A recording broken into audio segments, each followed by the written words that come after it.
This transmission is going to be Cody's story, where it leaves off, and then continuing on with a little bit of fan fiction on where it could go. I was watching the incredible interview that Star Wars Theory did with Stuart Beattie. Beattie wrote a treatment for an Obi-Wan Kenobi film trilogy.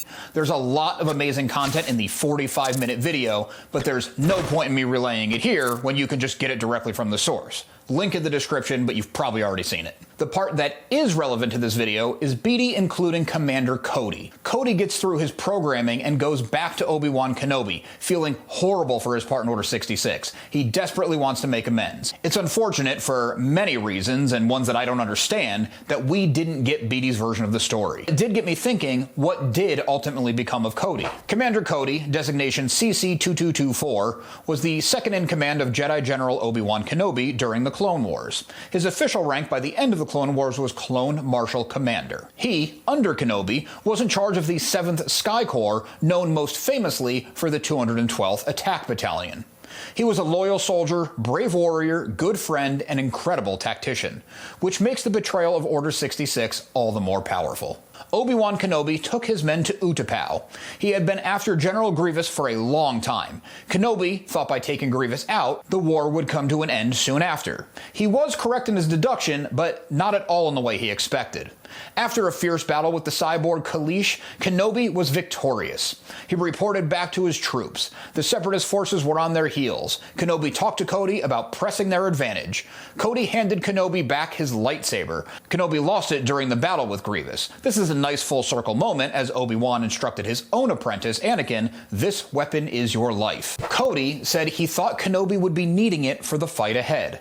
Again, the deduction was correct, but not at all in a way that anyone could expect. As Kenobi headed off for his next adventure, Cody got a call from Supreme Chancellor Palpatine, also the evil Sith Lord Darth Sidious, who had been pulling the strings on both sides of the war the entire time. Palpatine said the code phrase that had been ingrained into every single clone since inception: execute Order 66. Cody instructed his clone brothers to fire on his friend with lethal intent.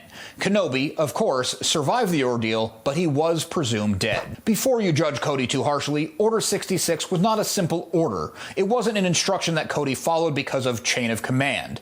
Every clone had an inhibitor chip in their brain. They were told it was to encourage compliance, but it was so much more. It had them programmed, like the droids they were bred to destroy. Palpatine saying execute Order 66 was the same thing as executing a well-written line of code in one of these droids. Programming took over and the order was followed. It was not a matter of willpower. After the success of Order 66, the Jedi were all but eliminated from the galaxy. The Republic was no more. Palpatine reformed it into the Galactic Empire and declared himself Emperor. The 212th, with Cody along with it, were now stormtroopers. Their first mission under this new regime was to enslave the Wookiee homeworld of Kashyyyk. Palpatine looked down on non-human species, and the natural strong Wookiees looked like a prime workforce to him. They were also fiercely loyal to the Jedi in the recently finished war. Cody's next major assignment was on Desix. An insurgency sprouted and an Imperial officer was kidnapped. Cody's men were reinforced with a unique clone trooper called Crosshair. Crosshair was part of an experimental unit of clones who all had a favorable genetic defect. Crosshair was the only one to stay loyal to the Empire. Crosshair negotiated with their opponents and promised a peaceful end to things if his conditions were met. The opposition agreed, but then Crosshair executed them all anyway. Cody, already slightly disillusioned with the new way of doing things, saw all the cracks in the Empire's false promises of establishing peace and order. He tried to discuss his concerns with Crosshair after the mission, who was not receptive. Cody went AWOL, absent without leave, after this mission. This is apparently the last time we see the fan-favorite clone in canon. There was some speculation that Cody was one of the special assassin clones that hunted the Bad Batch in the third season of the show, but I don't buy into that theory. Since this was the last we've seen of Cody, but his story isn't over, I'm going to go ahead and continue it right now on my own. After going AWOL, Cody would spend time wandering the wider galaxy. He'd have to stick to the shadows, taking less than desirable work to avoid questions. Always afraid he'd be turned into the Empire. Even without knowing he was the legendary Commander Cody, many citizens of the galaxy would know his face, and turning someone like this into the burgeoning Empire could be a quick way to gain favor or credits. Force. With his consciousness coming back into play, and soldiering being the only life he'd ever known, he would try to search for his brothers. Rex and Echo, along with many others, were running a resistance of their own at this time. With them having feelers out and building a network of clones, it wouldn't take long for Cody to use his skills to link up with them. Once safely with Rex and company, the reality of the inhibitor chip in all the clones' heads would be explained to him.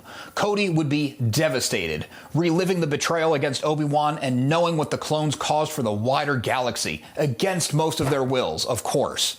It would be arranged that Cody's own chip would be removed, but the damage was done. Now I want to take a couple pages out of Beattie's book. It's unreal how cool his story sounded, and the powers that be used none of it. Cody would seek out Obi-Wan Kenobi. I'm not sure how he would find him, but I imagine the clones, who spent so much time with the Jedi, Cody and Obi-Wan specifically, would have some ways of doing this. Maybe through the crew of the Ghost and their friendship with Rex and Ahsoka. It would be cool for Cody to call the Bad Batch out of retirement for an intel mission that, of course, would have to go off the rails, so some skulls would need to be cracked. However it happens, I want that moment where Cody and Obi-Wan face each other again.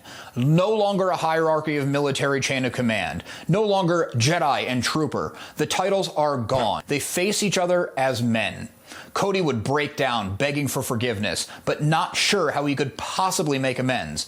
Obi-Wan, the very definition of Jedi ideals, would also be emotional and forgive his old friend. Even with Obi-Wan's forgiveness, Cody would never really be able to forgive himself.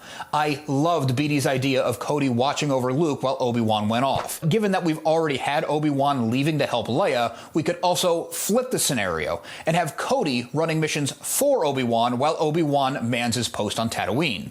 This would also give a lot of cool story opportunities for Cody to do things in the wider galaxy, with Obi-Wan's presence being felt without him being a mainstay character in the story at all times. There would need to be a larger plot here, all these little missions adding up to something. And as much as I'd like to get more Vader, Obi-Wan and Vader can't keep running into each other, or their meeting in A New Hope won't mean as much.